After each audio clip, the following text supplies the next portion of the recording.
Bienvenue et merci d'être là en direct sur LN24. Il n'y a pas que l'Alaska dans la vie, il y a tout ce qui se passe ici, dans votre vie, chez nous. On va faire le tour pendant une heure de votre actualité. Et ça démarre avec des visages. Une nouvelle fois à la une ce soir, ils sont variés.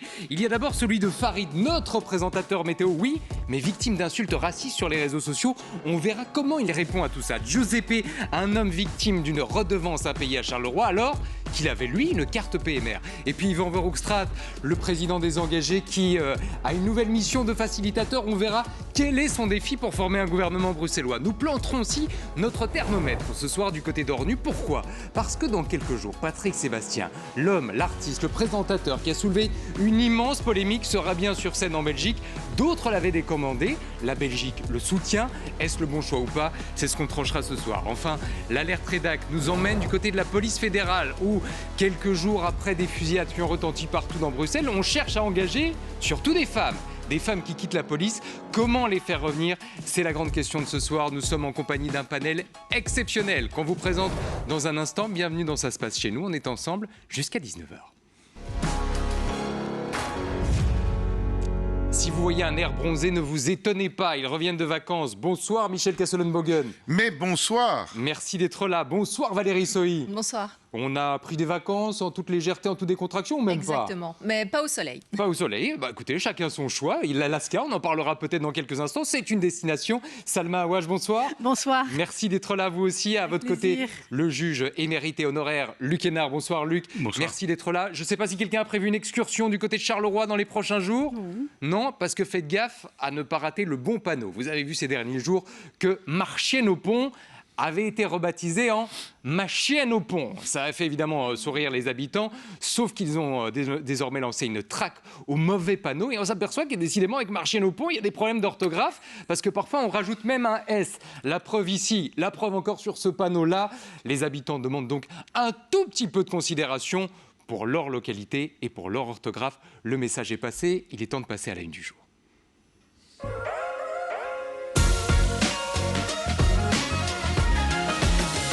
Et on aurait pu s'arrêter ce soir sur la une de l'Avenir qui préface déjà le sommet entre Donald Trump d'un côté et Vladimir Poutine, mais qui pointe surtout du doigt les absents. Absent numéro 1, Volodymyr Zelensky, le président ukrainien qui n'aura pas droit au chapitre. Absente numéro 2, Ursula von der Leyen, la présidente de la Commission européenne. L'Europe mise de côté. Et déjà, pour beaucoup, un grand gagnant, c'est lui, Vladimir Poutine, qui, semble-t-il, quoi qu'il arrive, ressortira gagnant de cet entretien.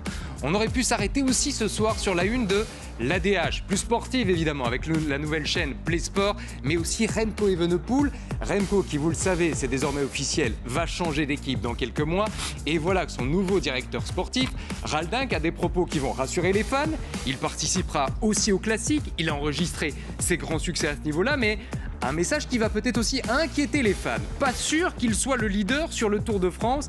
Des discussions vont avoir lieu en interne. C'est sur une autre une qu'on a décidé de s'arrêter ce soir.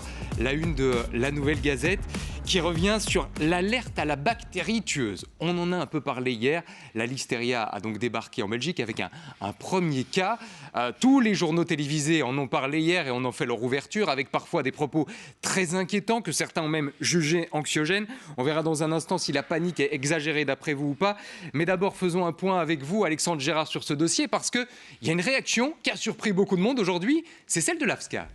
Oui, alors d'abord, on va rappeler la fromagerie qui est mise en cause. C'est celle-ci, la fromagerie Chavegran. Et en Belgique, nous avons contacté Colruyt qui nous a expliqué qu'un produit a dû être rappelé du camembert. Et dans un communiqué, le groupe ajoute que grâce au contrôle très strict, ils peuvent maintenant détecter rapidement la listeria et ce qui leur permet d'agir d'une manière proactive. Mais vous l'avez dit, l'AFSCA, elle explique qu'il y a peut-être eu un manque de communication avec la France et avec la fromagerie. Selon Foodwatch, des produits de la fromagerie ont déjà dû être rappelés dès le 16 juin. C'est cette crème. Donc elle a dû être rappelée le 16 juin et puis ensuite le 9 août également, toujours pour le même problème de présence de listeria, des produits rappelés en juin et le 9 août, mais l'AFSCA, elle n'a été contactée que le 12 août et n'a donc pas pu agir à temps. Et vous l'avez dit, tout est parti de France avec cette fromagerie Chavegran. On croyait que ça ne nous concernait pas. Du coup, on s'aperçoit aujourd'hui que désormais, la Belgique est touchée. Petite question, est-ce qu'au niveau de la consommation des Belges, de leurs courses, de leurs paniers, on a déjà vu une différence au cours de ces dernières heures en mode plus de fromage pour personne? Alors non, pas pour l'instant. On a contacté Colruyt et Delhaize et on nous explique qu'on n'a pas encore eu le temps d'analyser et de voir une baisse. Delhaize explique avoir lui retiré 2 produits par pure précaution, le temps des analyses, et on ne s'attend pas directement à un impact. Alors pourquoi?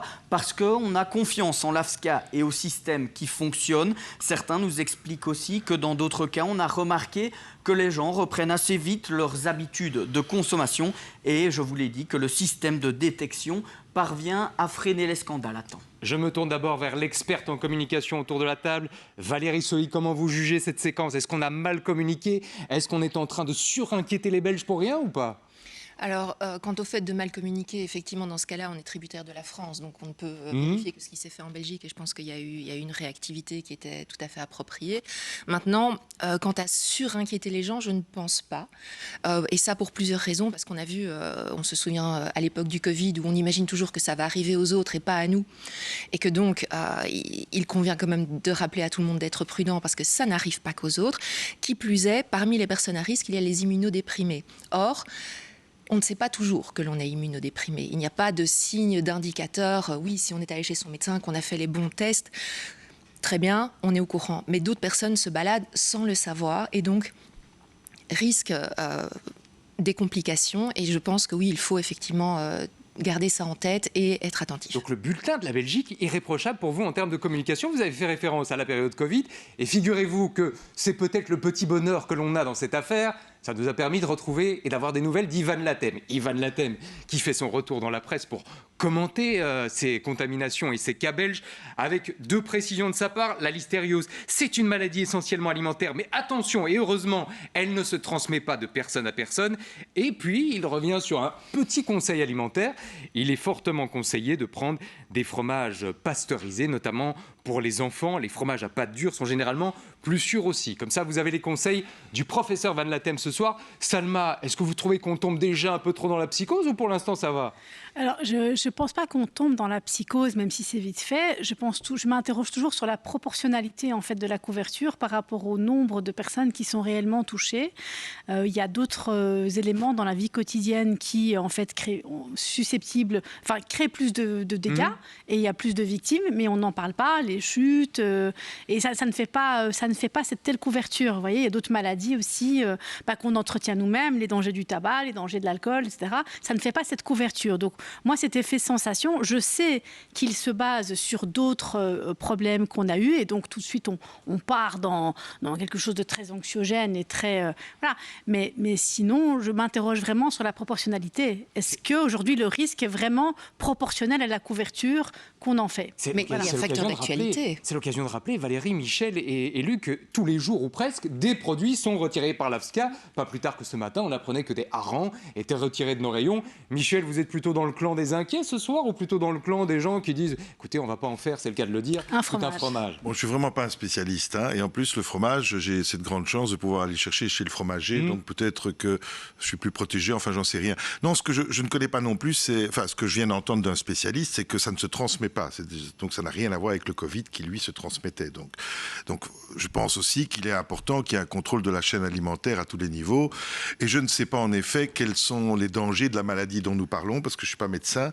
Et voilà, je pense qu'on vit dans un monde où il y a toute une série de choses qui sont en train de changer. Il va falloir qu'on s'adapte parce que la production est parfois excessive sans un contrôle efficient et que c'est pas mal que ça soit communiqué pour que les personnes les plus fragiles ne soient pas abîmées par ce genre de choses. Mais je rejoins tout à fait ce que vous venez de dire. Il y a des choses beaucoup plus impactuelles en nombre de morts ou de gens touchés par des éléments très graves dont parfois on ne parle pas. Dont on ne parle absolument jamais. Luc, on a entendu hier votre propos très rassurant en disant moi, quoi qu'il arrive, je vais vider mon frigo.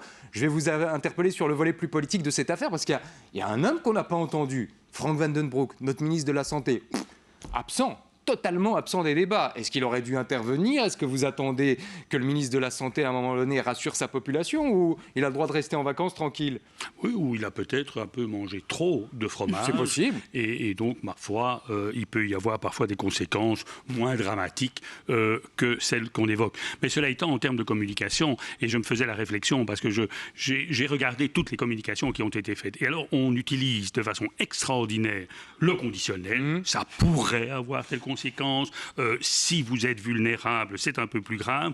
2 personnes sont décédées sans doute après avoir mangé. Donc on est en réalité dans une panade faite de fromage. Et je crois vraiment que c'est surexposé, à mon sens, un problème. Je l'ai dit hier, je persiste et je signe. Et je signale que j'en ai mangé hier soir. Et donc, maintenant, je suis peut-être dans la période de rémission. Je vous tiens au courant du suivi en fonction de ce qui m'arrivera peut-être. Tenez-nous au courant de votre bulletin de santé. Ça nous intéresse évidemment au plus haut point. Je crois que vous avez vu des images de la commission Affaires extérieures qui se réunit en ce moment. On en parlera tout à l'heure. C'est sur la question des sanctions éventuelles à l'égard d'Israël, sanctions économiques ou autres. On en reparlera, c'est promis, dans quelques instants, parce que l'actu se fait en temps réel. Les visages aussi qui occupent cette actualité, ils sont là et ils sont tous de chez nous.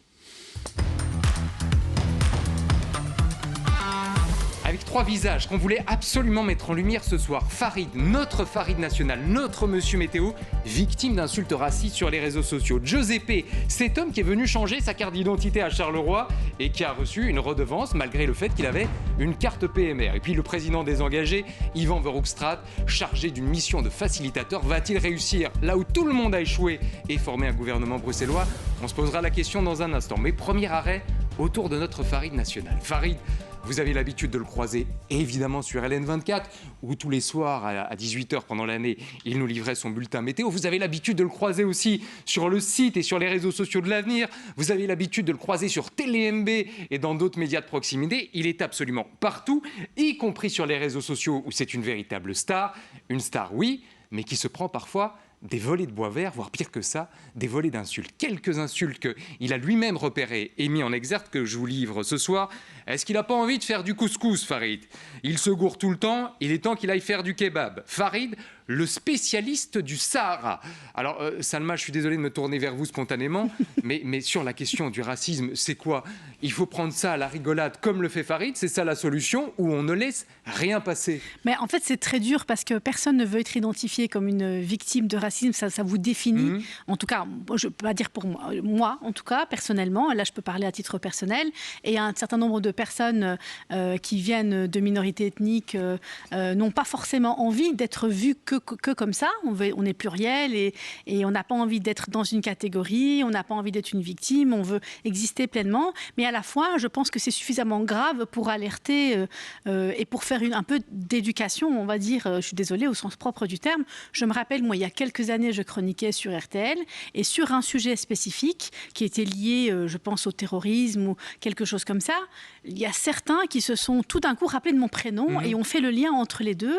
Et je recevais des salves, en fait, de messages que l'animateur radio, à ce moment-là, a préféré ne pas dire, ne pas lire, et en rappelant les règles de bonne conduite, en disant, je vous rappelle, ça ne sert à rien d'envoyer ces messages, je ne les lirai pas à l'antenne, c'est contre la déontologie et le respect de l'espace public, vous n'avez pas envoyé d'insultes racistes, et je pense que ça a canalisé, et d'ailleurs, par gentillesse, il a coupé l'écran des messages pour que je ne sois plus affectée. Mais donc, c'est très grave, parce que moi, j'en étais malade tout le week-end. Et donc, on ne peut pas relativiser ça, et on ne peut pas se dire, c'est pas personnel, c'est personnel. C'est votre nom qui... Ne pas relativiser. Je vous demanderai dans un instant autour de la table si le traiter de façon humoristique, c'est la solution ou pas. Alors Farid, c'est vraiment un sucre d'orge. C'est une fraise tagada. Plus gentil, vous ne trouvez pas. Et il n'est pas la seule victime dans les médias. La preuve notamment avec Karim Rissouli, le présentateur de C'est ce soir sur France 5, qui lui aussi récemment a été victime carrément de courriers racistes. Tu peux faire des pieds et des mains avec tes invités islamo-gauchias. Tu n'y changeras rien. Le sous-chien ne t'acceptera jamais, ni toi ni tes frérots, et même malgré le nombre, vous ne posséderez jamais la France.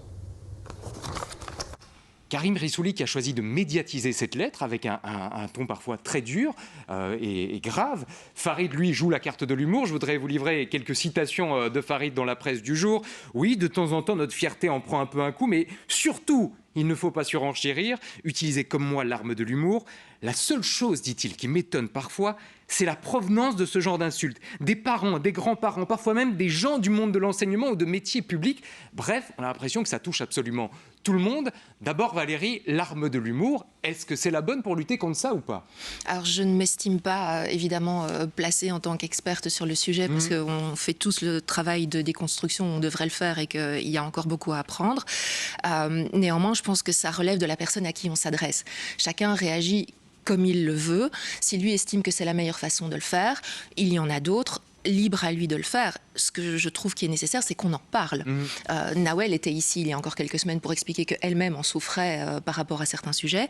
Et il faut que cela devienne entendable, discutable et à un moment quantifiable, effectivement, pour que l'on puisse réagir. Alors, la quantification, on en reparlera parce que justement, certains ont l'impression que le mal s'accentue et s'aggrave. Mais d'abord, Luc, la question de la justice, parce que c'est vrai qu'on se demande s'il y a une réponse judiciaire à tout ça, ou vous qui avez connu les drames de l'arriéré judiciaire et de l'impossibilité de traiter tous les dossiers, c'est le genre de truc qui malheureusement est passé à trépas parce qu'on n'a pas le temps de s'en occuper de ces affaires-là. Il y a évidemment cette question qui se pose. Le judiciaire, il y a des choix qui doivent se faire. La politique criminelle le dit bien. Et c'est vrai que par rapport à des situations que l'on peut considérer comme importantes, ce type de phénomène ou ce type de cas est peut-être pas considéré à sa juste valeur.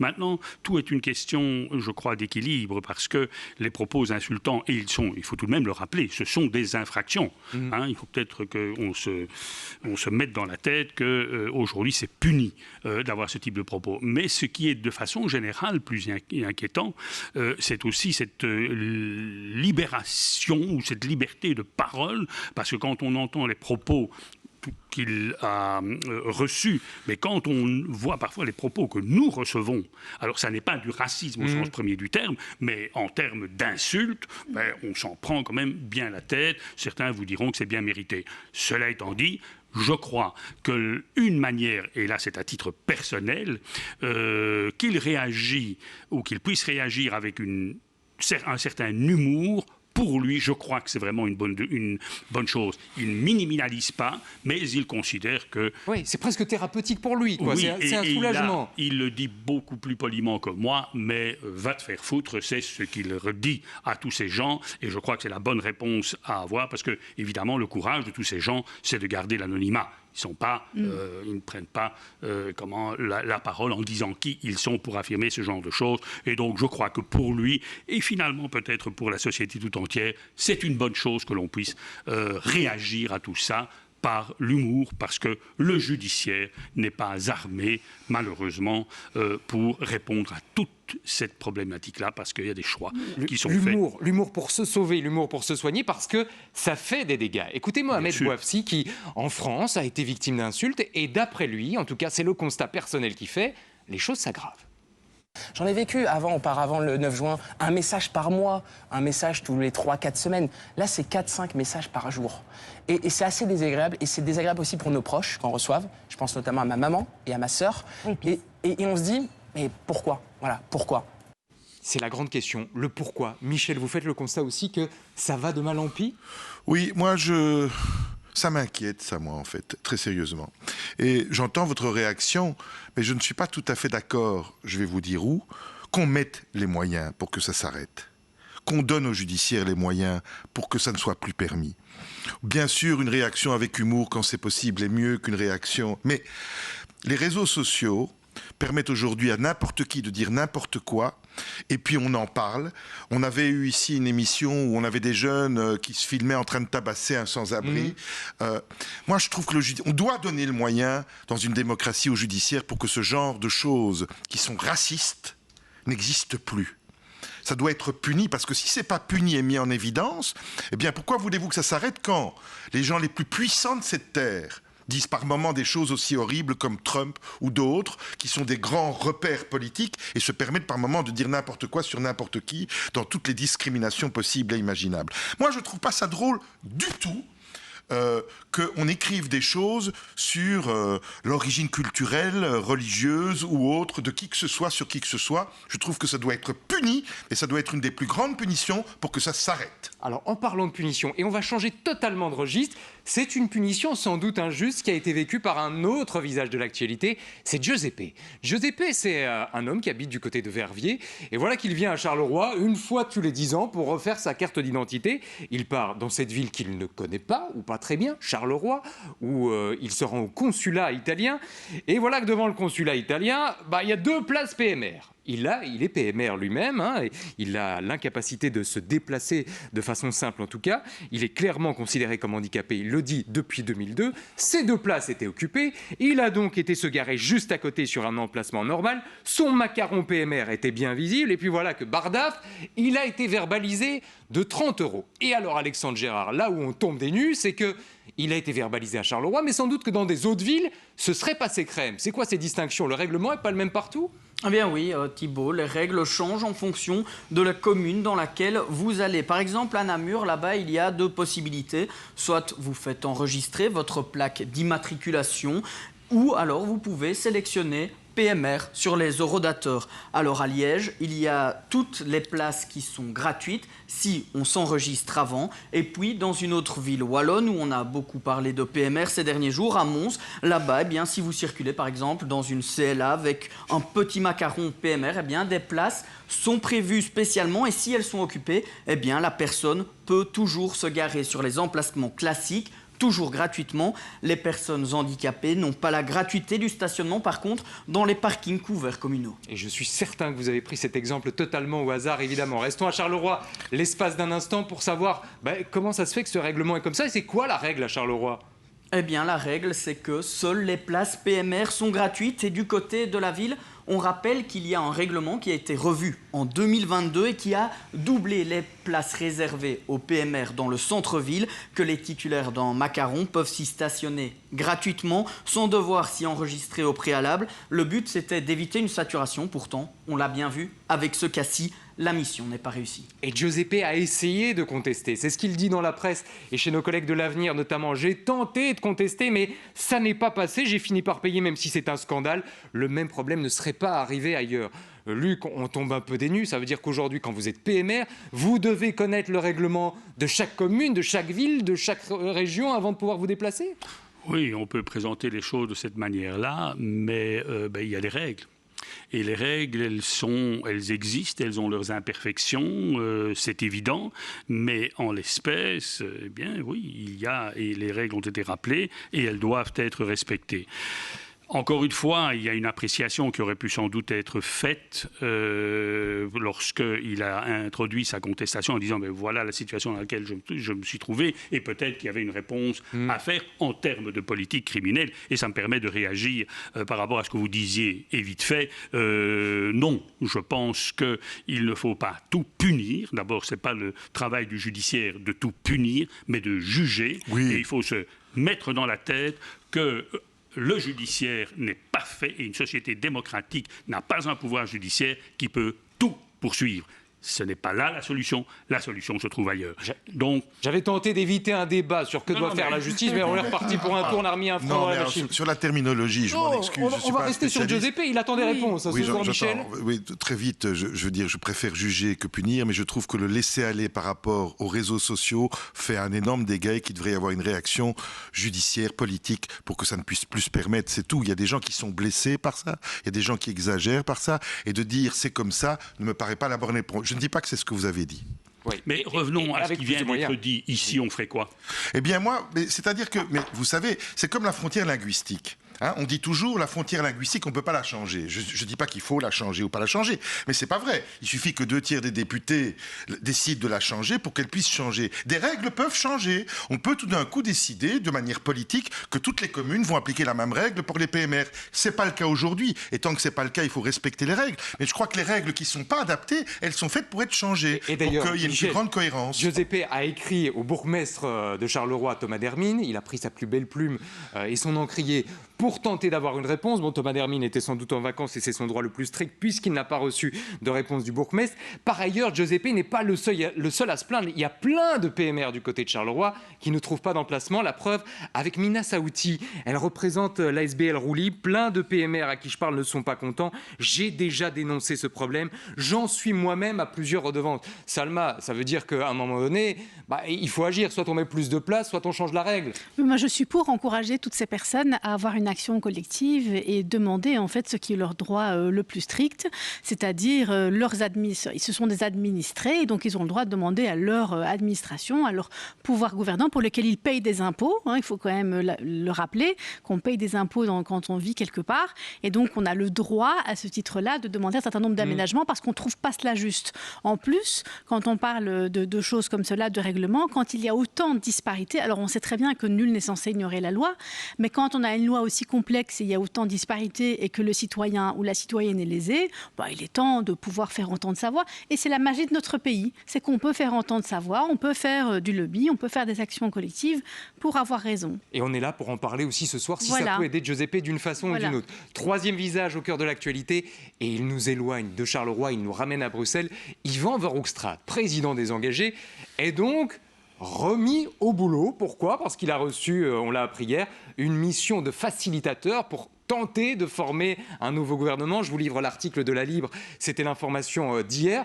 On se dit peut-être, j'y dis bien peut-être Valérie, que son passé de chef d'entreprise, de patron du privé, on se souvient de l'avoir croisé notamment du côté de Medimarket, y compris pendant la crise sanitaire, pourrait aider. C'est la bonne personne au bon endroit? C'est lui qui peut débloquer la situation? Ou vous n'y croyez pas une minute? Écoutez, après tout ce temps, il y a de quoi être un petit peu blasé, donc espérons. Ce serait pas mal. Moi, ce que j'aimerais bien voir aussi, en dehors du fait que ça aboutit, c'est qu'on ait enfin un gouvernement, c'est aussi qu'est-ce qui va être mis en place pour que la situation ne se reproduise pas aux prochaines élections. Parce qu'ils sont tous en train de se prendre la tête sur débloquons les choses. Très bien. Moi, j'aimerais savoir ce qui va être mis en place, quelles règles vont être changées, qu'est-ce qu'ils proposent pour que on ne se retrouve plus jamais dans une situation pareille. Et première déclaration d'Yvan Verhoekstra qui dit il ne s'agit pas de tester des nouvelles majorités, juste de construire une dynamique positive. On fait d'abord un projet commun équilibré et puis on verra ceux et celles qui veulent nous rejoindre. On lui souhaite évidemment bon courage. Dans un instant, nous lancerons ensemble l'alerte rédac avec la police qui cherche à engager et notamment des femmes. Les femmes qui quittent de plus en plus la police. Comment les retrouver? Comment les réintéresser à ce métier? C'est la question qu'on posera dans un instant. Ça se passe chez nous, encore et toujours chez nous. Et avant de lancer l'alerte rédac, juste un truc. Vous savez que quand on fait de la politique, on doit souvent faire le tour des cafés et des bistrots pour rencontrer les gens. Il y en a un échevin du côté de Genappe, Étienne Legrand, qui a une meilleure idée. Il s'est dit, je vais créer mon propre café. Et voilà donc son établissement qui vient d'ouvrir. Étienne Legrand, qui a par ailleurs une sacrée carrière dans le monde professionnel, puisqu'il a fait des tas de choses. Avant, on a retrouvé son passé d'entrepreneur. La preuve qu'il a toujours voulu être proche. Je sais pas, Michel, c'est une bonne idée, ça? D'ouvrir son café? D'ouvrir son café pour être au contact de la population. En tout cas, ce que ça apporte quand on ouvre son propre café, c'est que quand on en prend un, ça vous coûte moins cher. C'est une excellente réponse. Je pense qu'il le fait aussi pour d'autres raisons, y compris de sociabilité. Et on lui souhaite bonne chance, puisque c'est un entrepreneur à sa façon. Il est temps de lancer l'alerte rédac. Et c'est pas autorisé. On n'a pas arrêté ces derniers jours de parler évidemment des fusillades. Et on a été en première ligne ici pour évoquer le sujet ces derniers jours. Les fusillades qui ont touché Bruxelles. Plus de 20 fusillades depuis le début de l'été. 2 victimes par balle. Et dans ce contexte-là, on apprend que la police recrute. Elle a donc lancé un message. Nous recrutons 1600 inspecteurs cette année. Et nous cherchons en majorité des femmes. Voilà un extrait de leur campagne lancée hier sur les réseaux sociaux. Alors l'idée est très simple. On a interpellé des Belges en mettant devant eux un panel de personnes et en leur demandant, d'après vous, qui est inspecteur? De man links achteraan, omdat hij een intelligentie uitstraalt en er sportief uitziet. Het zijn eigenlijk allemaal inspecteurs bij de politie. Kom maar. Nous aviez zin. Sorry, hè. Ah ja, voilà. Désolé. Ja, onze excuses. Ja. Ik denk dat de politie nog altijd wel zo'n beetje het beeld heeft van de stoere mannen in uniform. C'est un peu focalisé sur des clichés aussi. C'est ça qui est dommage.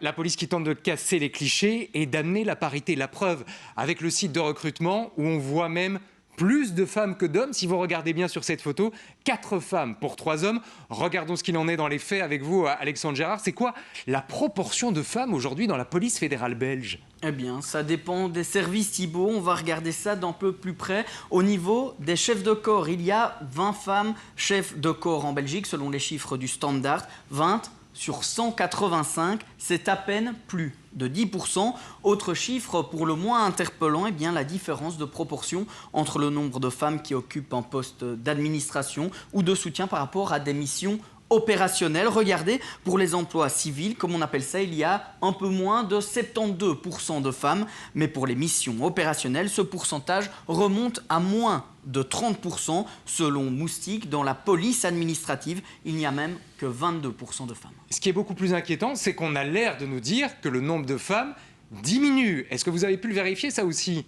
Eh bien oui, en tout cas, si on en croit les chiffres qui sortent des académies de police, le ministre de l'Intérieur, Bernard Quintin, a sorti les dernières données. Et regardez, en 2020, les femmes qui se formaient au métier de la police représentaient 32% des académies. Aujourd'hui, ça chute à 26%. Un exemple parmi tant d'autres, criant, l'académie de police de Namur, entre 2020 et 2024, on connaît une baisse de 40 à 23% seulement. Alors ça fait quand même quelques années, Valérie, qu'on tente au niveau de la police de communiquer et de parler de profils de femmes. On se souvient d'Hélène, inspectrice, il y a 3 ans. Elle racontait via une petite vidéo son vécu et sa vérité de terrain. C'était une façon de dire aux femmes « rejoignez-nous ». On a l'impression que ça ne marche pas. Qu'est-ce qu'il faut faire, d'après vous, experte en communication, pour ramener les femmes dans la police? Je pense que le problème est même de simplement ramener des personnes dans la police.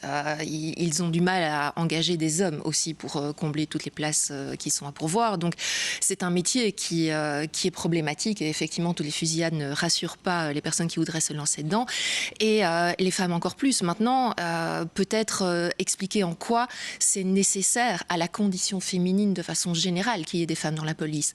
Une femme sur 4 va être la victime de violences dues à un homme au cours de sa vie. Il est nécessaire qu'au sein de la police, il y ait des personnes qui puissent partager ce ressenti et les écouter de façon empathique, en littéralement vont se mettre à leur place, ce qui, malgré toutes les formations, ne pourra jamais être véritablement le cas d'un homme.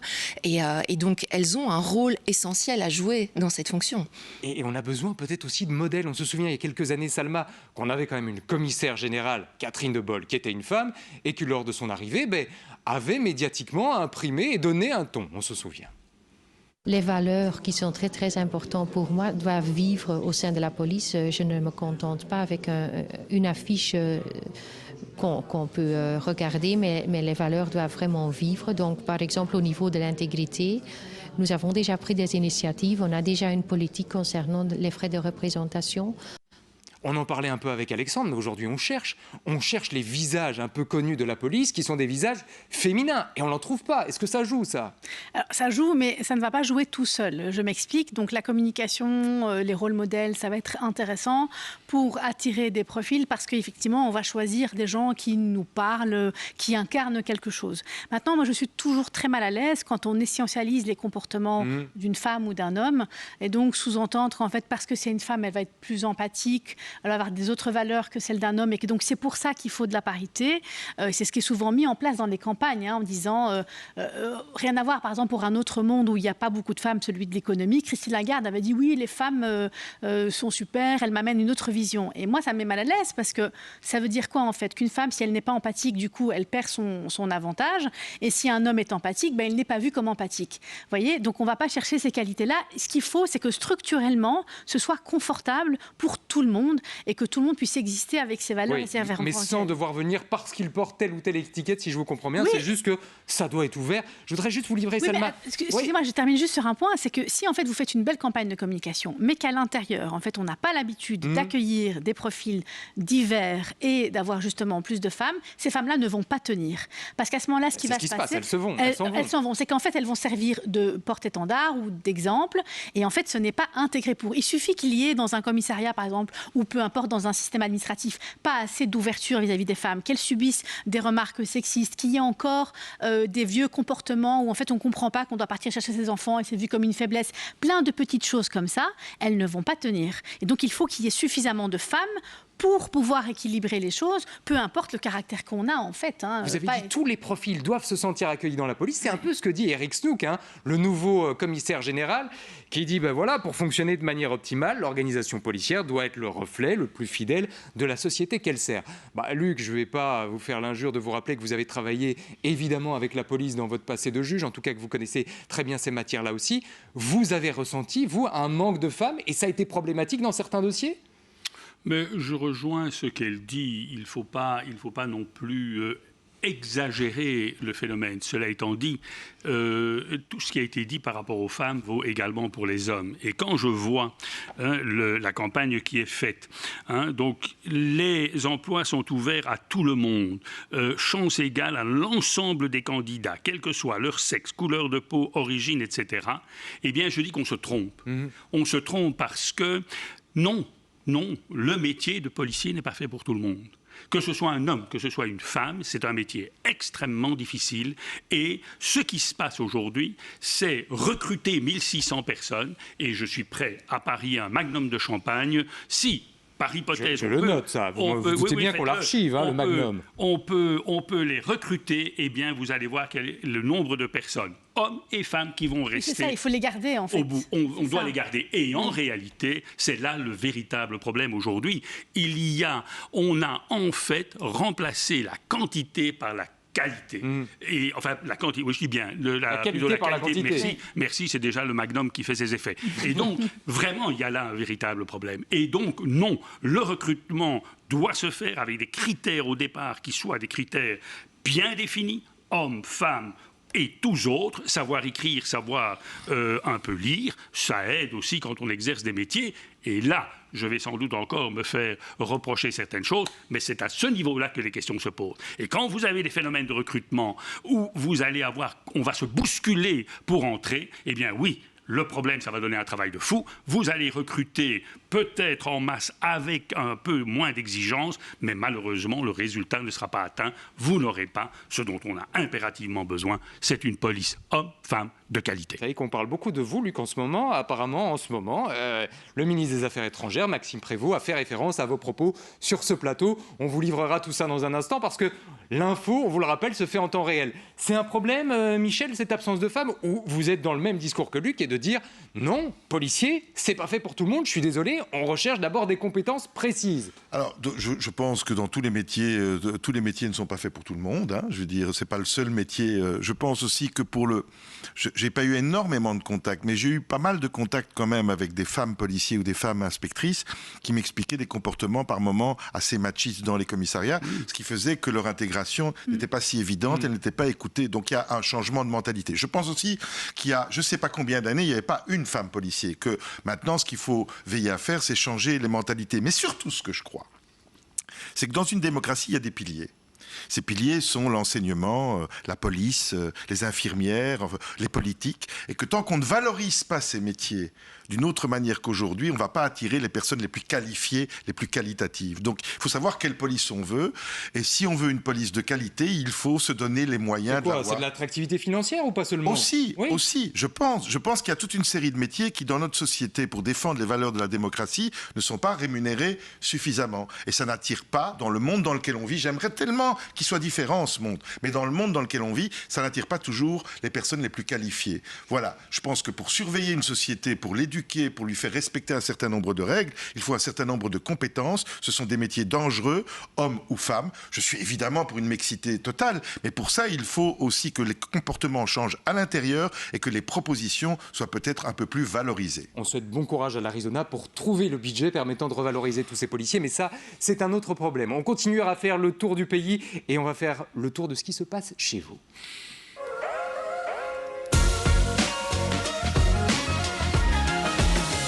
Avec une première escale ce soir du côté de Wans. Wans, c'est un lieu tranquille du côté de la province de Liège. Certes, plein de belles choses à voir, oui, mais surtout, en pleine canicule, figurez-vous que certains foyers n'avaient plus accès à l'eau potable. On a dû aller se laver dans la salle de sport communale. On a reçu des berlingots, mais surtout, on râle et fermement contre la Société Wallonne des Eaux qui, d'après eux, a traîné à intervenir sur ce coup-là.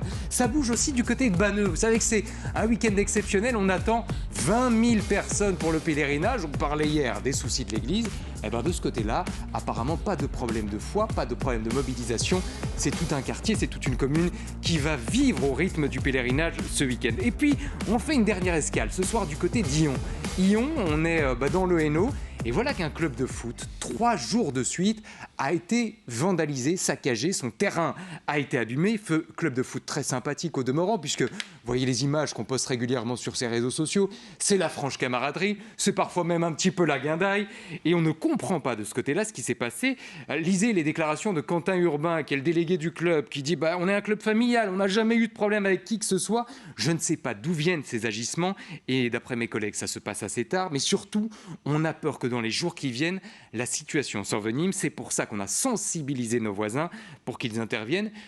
Excusez-moi, mais c'est ça la solution, Valérie, c'est de demander maintenant aux voisins de surveiller le terrain de foot?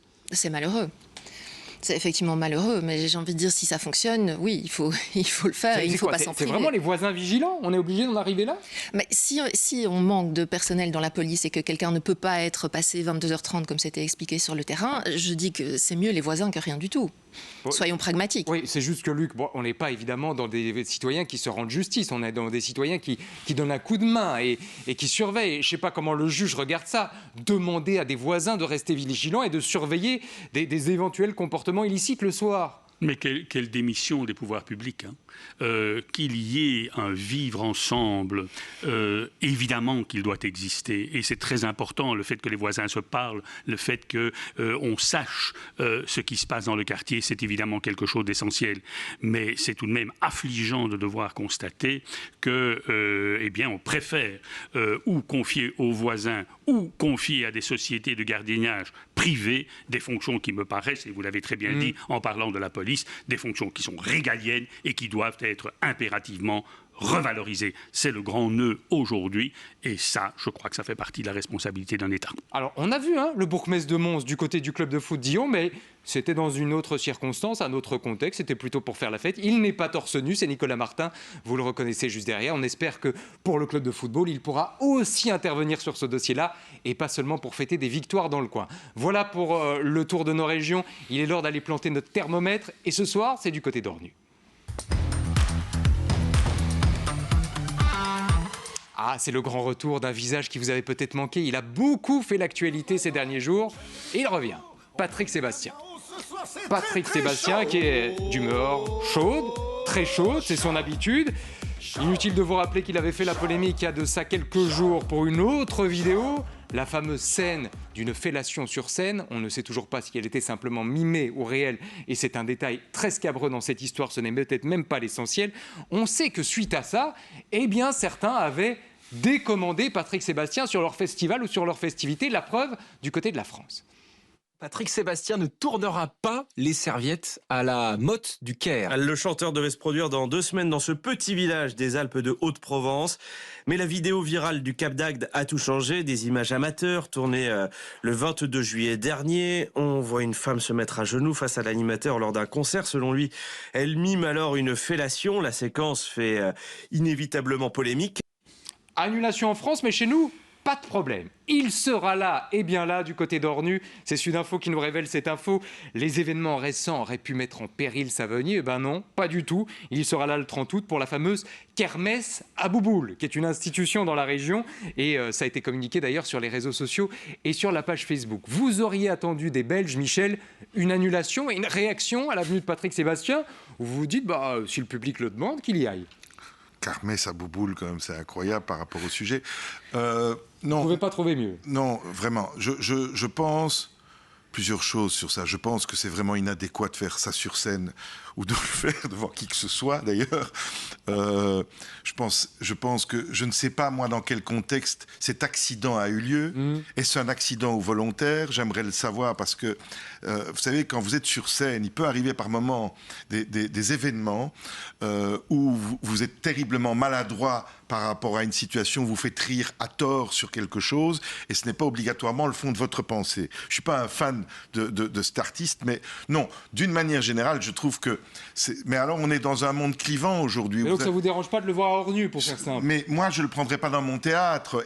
Et je voudrais surtout savoir si, dans cette ville, il va faire ça ou si c'était un élément épisodique à un moment donné, malvenu. A priori, je crois qu'il est vacciné, mais je peux me tromper. J'ai l'impression qu'on ne les reprendra pas à 2 fois. Je suis contre ce genre de choses qui réduisent l'un ou l'autre d'une manière ou d'une autre.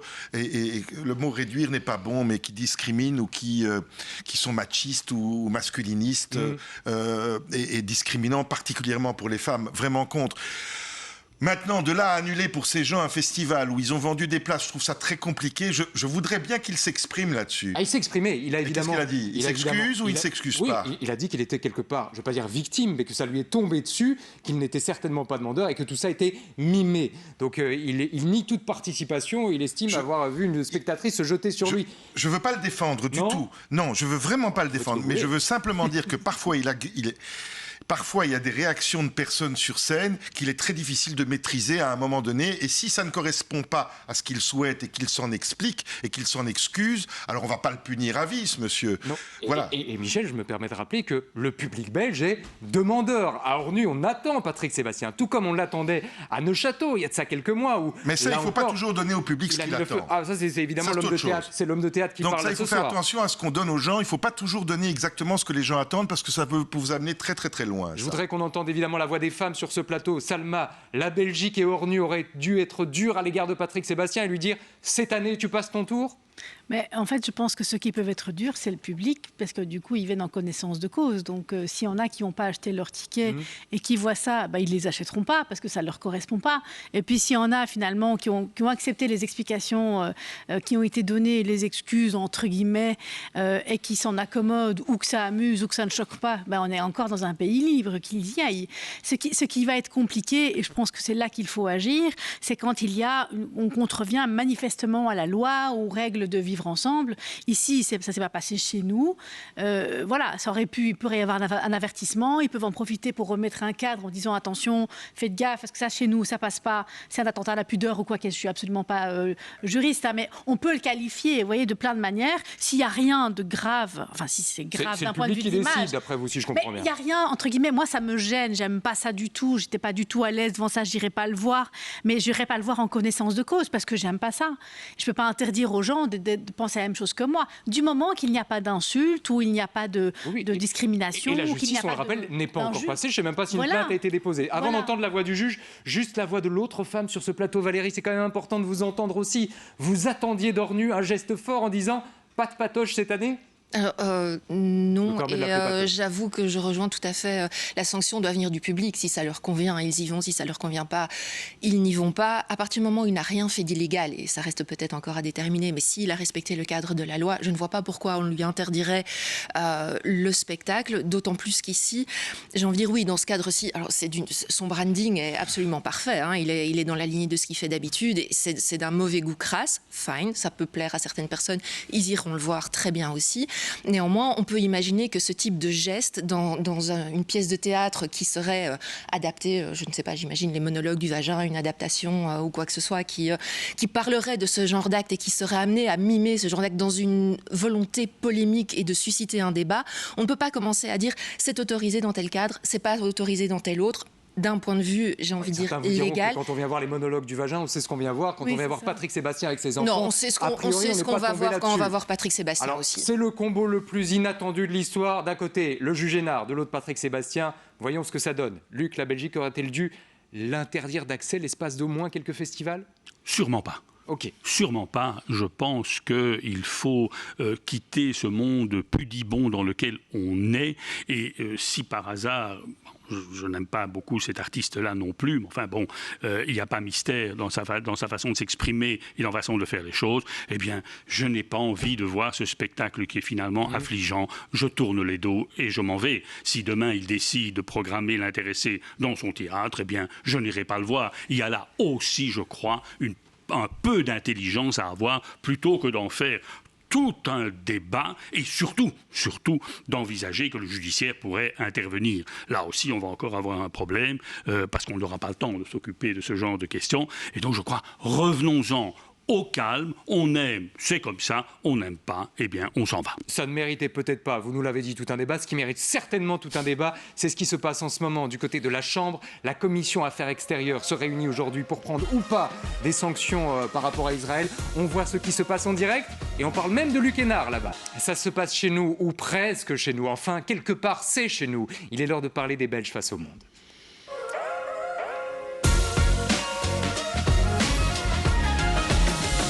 On aurait pu vous parler ce soir de cet homme, Bill Gates. Pourquoi ? Parce qu'une nouvelle fois, à travers sa fondation, il donne des sous à la Belgique. Voilà ce qu'on apprend. 15 millions de dollars donnés à l'Institut de médecine tropicale d'Anvers pour la recherche contre la maladie du sommeil. On aurait pu vous parler de Jean-Luc Ruck, notre ministre de l'Énergie, qui est parti du côté de Genève pour obtenir un traité contre la pollution plastique. La Belgique veut aussi des sanctions contre les microplastiques. C'est évidemment très loin d'être gagné. Mais l'actu sur laquelle on est obligé de s'arrêter parce qu'elle se fait en temps réel ce soir, c'est la commission Affaires extérieures qui se réunit avec d'ailleurs le ministre des Affaires étrangères Maxime Prévost pour voir si on prend une résolution à l'égard d'Israël, sanctions économiques, aide humanitaire supplémentaire ou d'autres choses encore. On a l'impression que tout ça va accoucher d'une souris, mais on le saura ce soir.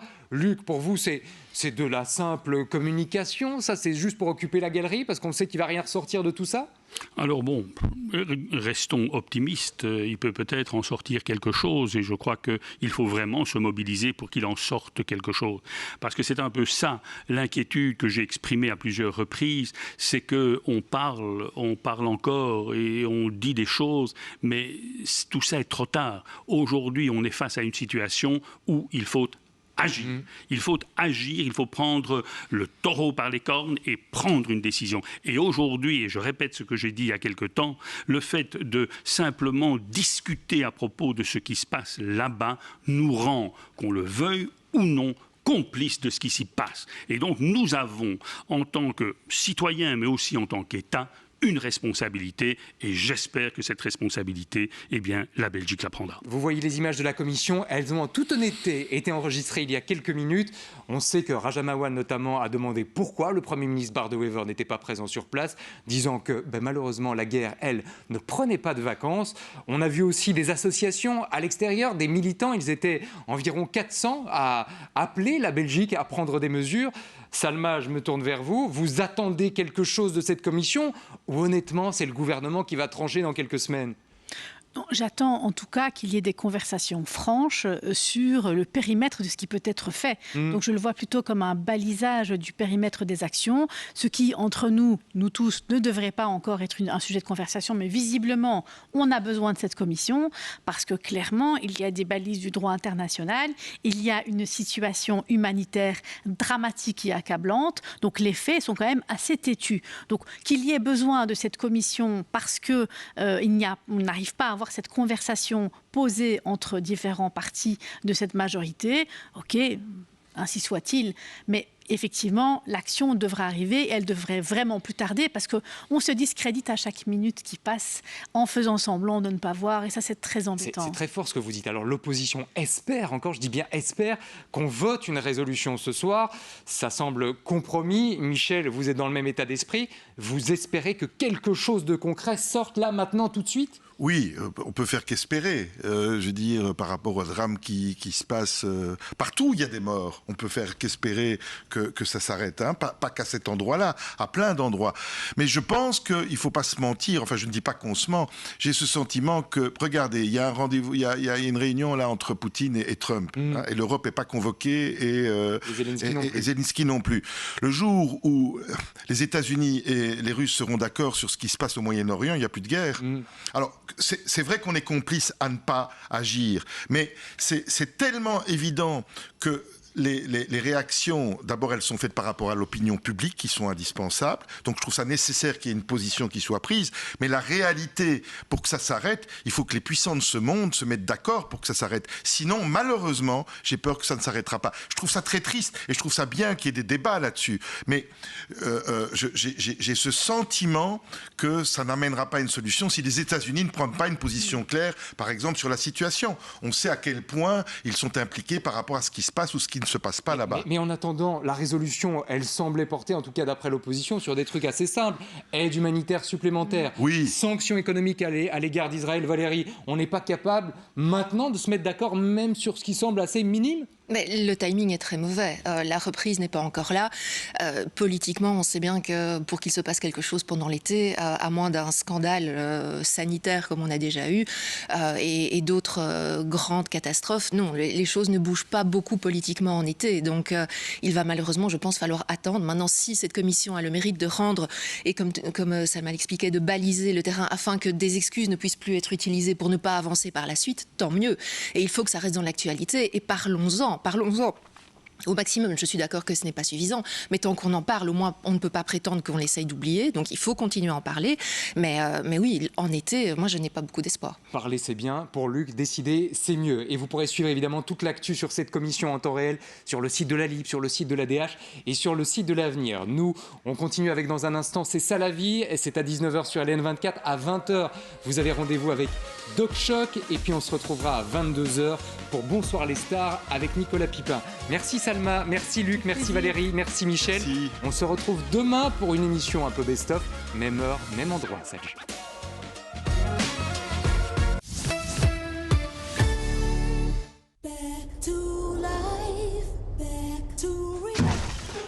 C'est quoi dans ton sac à dos? Allez Vincent, il y a école. Pas le temps. Heureusement, en septembre, grâce à Deleuze, plus 1, c'est dans la poche. Avec nos snacks en format pratique maintenant en promo. Comme nos légumes avec dip à moins 20%. Deleuze, du côté de la vraie vie. Allez, mange, pas temps pour ça. Salut. Bonjour madame, c'est Vérissure à l'appareil. Oui. Nous avons détecté une effraction à votre domicile. Mais non, mais on est en vacances là, on peut rien faire d'ici. C'est la porte de la véranda qui a été forcée. Mais les voisins devaient surveiller à la maison. J'ai prévenu la police et l'un de nos agents est déjà en route. Ok, merci. On suit la situation avec la police. En Wallonie, plus d'une personne sur 3 a déjà été victime d'un cambriolage. Vérissure veille, protège et intervient 24 heures sur 24. Vérissure, tellement plus qu'une alarme. Je suis ravie que le monte-escalier soit installé aujourd'hui. Comme ça, on pourra rester dans la maison encore des années. C'est fait. Oh, déjà? Optez pour un monte-escalier sur mesure et le service d'Autolift. Rendez-vous sur autolift.be.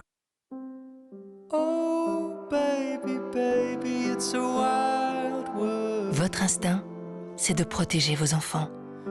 Le nôtre, c'est de protéger la nature de Spa depuis 1889 pour protéger la pureté de notre eau. Car mieux boire, c'est mieux vivre. Spa. Salut, c'est Philippe Gibert. Vous voulez savoir combien vaut votre voiture? Allez sur vendezvotrevoiture.be. Rentrez simplement les détails de votre véhicule et recevez rapidement son prix de vente. Mon conseil, obtenez votre prix de vente sur vendezvotrevoiture.be.